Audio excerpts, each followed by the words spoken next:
Am I the a-hole for yelling at my niece to stop playing with my son's mobility aid? I, 26F, have two kids, but this post is in regards to my son MJ, M7, and my niece, F5, who we will call Jill for some background.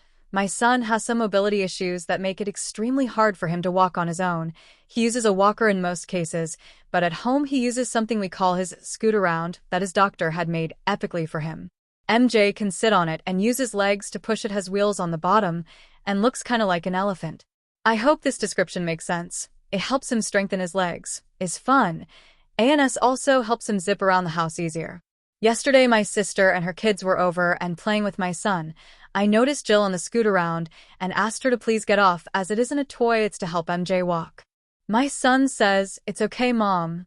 I'm showing all my cousins how it works, so at this time I did back off and let them continue. About 30 minutes later my son texts me while I'm in the other room with my sister and asks for help. I run upstairs and see Jill playing recklessly with a scoot-around. My son was upset because he said it needed to be charged and he needed to go to the bathroom and she would not get off.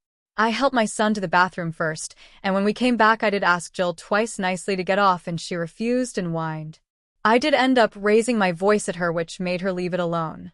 Next thing I know my sister is running down screaming at me for making Jill cry. I explained the situation and how MJ's scoot-around was not a toy. Sister said I shouldn't have it out around other kids if they can't play with it and said my son doesn't need it because he has a walker. I also explained the way Jill was playing with it could have broken it, but she doubled down. I made them get out.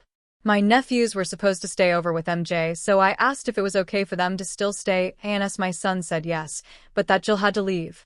As soon as my sister got home, she, her husband, and my mom all started calling and texting saying I was the asshole.